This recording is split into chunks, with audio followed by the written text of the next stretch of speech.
Friends, എല്ലാ കൂട്ടുകാർക്കും പുതിയൊരു റിവ്യൂയിലേക്ക് സ്വാഗതം. അങ്ങനെ ഇന്നത്തെ എപ്പിസോഡിൽ ലാസ്റ്റ് കാണിച്ചത് പ്രകാശൻ സ്വപ്നം കാണുവാണ്. അത് പുതിയതായിട്ട് വന്നേക്കണ ലക്ഷ്മിയും പ്രകാശനും ഒരു ഡാൻസ് കളിക്കണതും.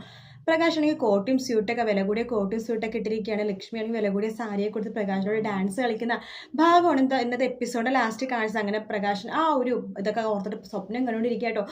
നേരം സ്വപ്നം കാണൽ മാത്രം. അപ്പോൾ വിക്രം ചോദിക്കേണ്ടത് എന്താ വെച്ചാൽ ഈ ഇടയിട്ട് അച്ഛൻ കുറച്ച് സ്വപ്നം കാണൽ കൂടുതലാണല്ലോ, എന്ത് പറ്റിയെന്ന് ചോദിക്കുമ്പോൾ പ്രകാശൻ ഒന്നും ഇല്ലട മക്കളെന്ന് പറയുന്നുണ്ട്. പക്ഷെ അമ്മൂമ്മ പറയണ്ടേ, ഇല്ലട മോനെ ഒരു കാര്യമുണ്ട്.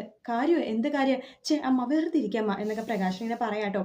ആ സമയത്ത് അമ്മൂമ്മ പറയണ്ട, അവനും കൂടി അറിയട്ടെ, അവനും സന്തോഷമുള്ള കാര്യമാണല്ലോ എന്ന് അമ്മൂമ്മ പറയാണ്.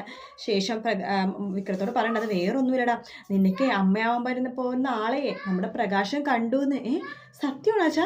കാർത്തികേച്ചിയുടെ അമ്മേനെ അച്ഛൻ കണ്ടോ എന്ന് ചോദിക്കുകയാണ്. അതേടാ ഞാൻ കണ്ടു എന്ന് പറയണേ. എങ്ങനെയുണ്ട് അച്ഛാ ആള്? നമ്മൾ വിചാരിച്ചതിനേക്കാളും ചെറുപ്പമാടാ, സുന്ദരിയാണ് എന്നൊക്കെ പറയണം.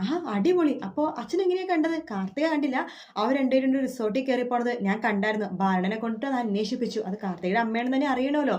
അപ്പോൾ അന്വേഷിച്ച് ബാലൻ പറഞ്ഞത് ലക്ഷ്മി തന്നെയാണെന്ന് പറഞ്ഞു എന്ന് പറഞ്ഞു. എന്നാലും അടിപൊളി അച്ഛാ എന്നൊക്കെ പറയാണ്. ശേഷം പ്രകാശൻ ഇടയ്ക്കിടയ്ക്ക് ഈ ഫ്ലാറ്റിലേക്ക് നമ്മുടെ ലക്ഷ്മിനെ കാണാൻ വേണ്ടി പോകുന്നുണ്ട് കേട്ടോ. അവസാനം ലക്ഷ്മിക്ക് പൊറുതി മുട്ടിയിട്ട് കാർത്തികടുത്ത് ഈ കാര്യം പറയണ്ട. അങ്ങനെ കാർത്തിക പറയും, എന്തായാലും ലക്ഷ്മി എന്ന് സത്യം പറഞ്ഞേ പറ്റില്ലെങ്കിൽ ചേച്ചിയുടെ ജീവിതം എന്ന് തന്നെ ചിലപ്പോൾ ഇത് പോകും. ചേച്ചിയുടെ ഭർത്താവ് ചേച്ചി ചിലപ്പോൾ വഴക്കൊക്കെ പറയുമല്ലോ.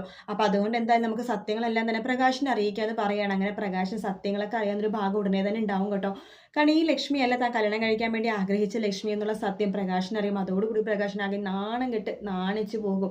എന്തായാലും നല്ല അടിപൊളി പ്രകാശൻ വട്ടാവാൻ പോകുന്ന ഭാഗങ്ങളൊക്കെ തന്നെയാണ് തുണി കാണാൻ പോകുന്നത്. അതിൻ്റെ കൂടെ തന്നെ നമ്മുടെ സരിയുവാണെങ്കിൽ DNA ടെസ്റ്റ് ഒക്കെ ചെയ്തിട്ട് ഷാരിയല്ല തൻ്റെ അമ്മ എന്നുള്ള സത്യം മനസ്സിലാക്കുകയാണ്. താരയാണ് തൻ്റെ അമ്മ എന്നുള്ള സത്യം മനസ്സിലാക്കുന്നുണ്ട്. അതോടുകൂടി തന്നെ സരിയും സ്വഭാവമൊക്കെ മാറി താരയുടെ കൂടെ തന്നെ ചേരുകയും ചെയ്യും. അത് അപ്പോഴായിരിക്കും ഷാരിക്ക് ശരിക്കും ഭ്രാന്താവാൻ പോകുന്നത്. കാത്തിരുന്ന് കാണാം. വീഡിയോ ഇഷ്ടപ്പെട്ടെങ്കിൽ ലൈക്ക് ചെയ്യുക, സബ്സ്ക്രൈബ് ചെയ്യുക, കമൻറ്റ് ചെയ്യുക. മറ്റൊരു വീഡിയോ ആയിട്ട് വീണ്ടും കാണാം. Take care. Bye bye.